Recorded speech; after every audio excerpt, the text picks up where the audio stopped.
सब्जियों, फलों और फूलों जैसी उच्च मूल्यों वाली फसलों की खेती को क्या कहा जाता है?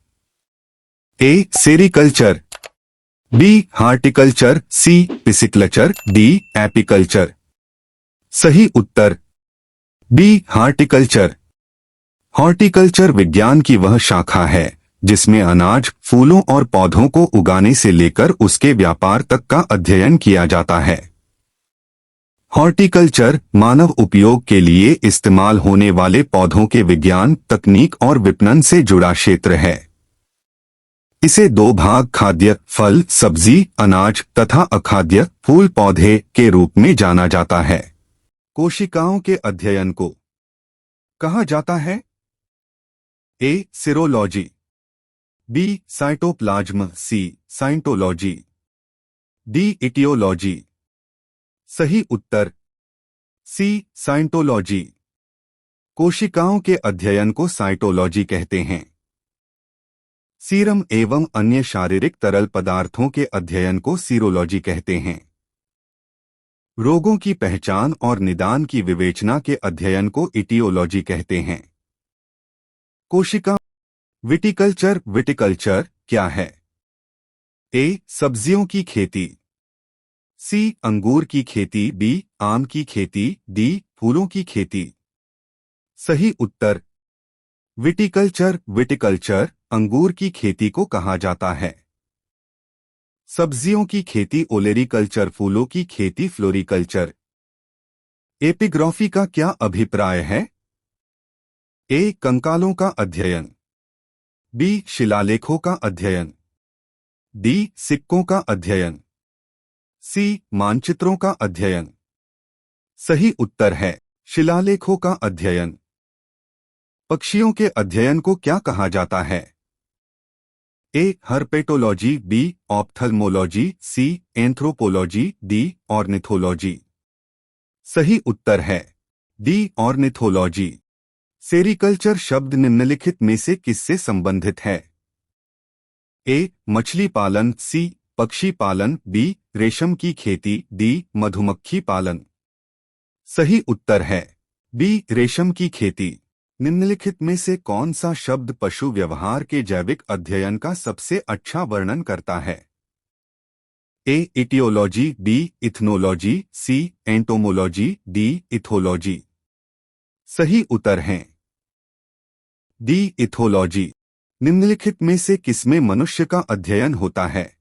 A. Archaeology, C. Anthropology, B. Archaeology, D. Andrology. Anthropology में मानव के विकास, रीति रिवाज, इतिहास, परंपराओं से संबंधित विषयों का अध्ययन किया जाता है। आर्कियोलॉजी पुरातत्व संबंधी विज्ञान की शाखा है। इक्थियोलॉजी में मछलियों का अध्ययन किया जाता है। निषेचन, विकास, विभाजन और विभिन्नता के अध्ययन को किस नाम से जाना जाता है? ए. भ्रूण विज्ञान, सी. आनुवांशिकी, बी. Physiology, D. क्रमागत उन्नति। सही उत्तर है भ्रूण विज्ञान।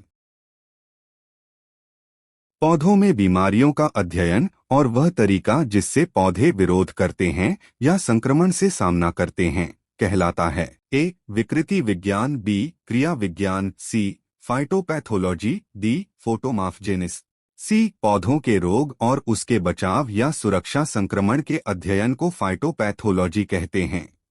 जीवित चीजों पर मृदा के प्रभाव का अध्ययन मृदा विज्ञान की किस शाखा के अंतर्गत किया जाता है? A. Andrology, B. Edaphology, C. Agrobiology, D. Desmology. B. विज्ञान की शाखा एडाफोलॉजी। एंड्रोलॉजी पुरुषों में बांझपन व यौन रोगों का अध्ययन।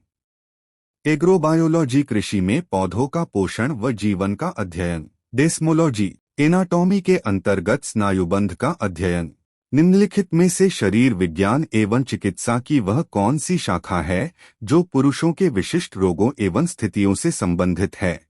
ए. Andrology, B. Astacology, C. Bioecology, D. Desmology. सही उत्तर एंड्रोलॉजी।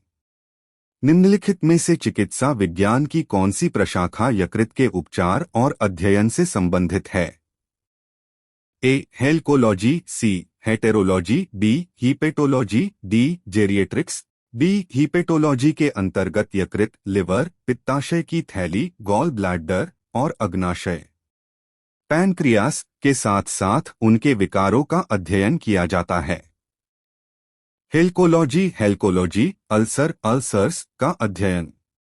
जेरिएट्रिक्स बुजुर्गों, ओल्ड पीपल के स्वास्थ्य की देखभाल का अध्ययन। जीवों के वर्गीकरण से संबंधित जीव विज्ञान की शाखा को क्या कहते हैं? ए वर्गीकरण विज्ञान, सी शरीर रचना विज्ञान, बी नोथोलॉजी, डी सरोविज्ञान।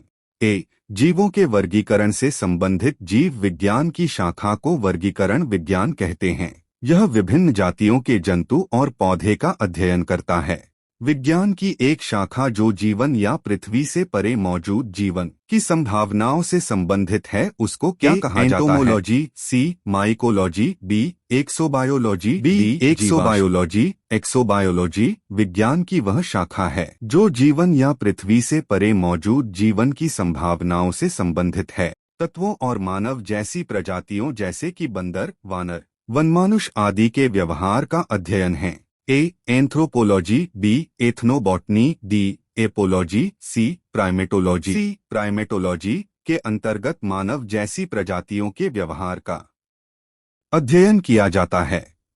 निम्नलिखित में से कौन सा मकड़ियों का अध्ययन है?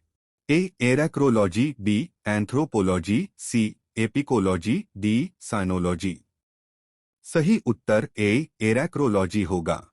प्राचीन काल के जानवरों, पौधों एवं अन्य जीवों के संरक्षित अवशेषों या चिन्हों के अध्ययन का विज्ञान कहलाता है। ए नृविज्ञान एंथ्रोपोलॉजी, बी पुरातत्व विज्ञान आर्कियोलॉजी, सी जीवाश्म विज्ञान पैलियोटोलॉजी, डी औषध विज्ञान फार्माकोलॉजी। सी प्राचीन काल के जानवरों, पौधों एवं अन्य जीवों के संरक्षित अवशेषों या चिन्हों के अध्ययन का विज्ञान जीवाश्म विज्ञान कहलाता है। ऑन्कोलॉजी किस बीमारी के उपचार से जुड़ा है? ए अस्थि सुषिरता, सी कैंसर, बी मधुमेह, डी वृक्क संबंधी विफलता।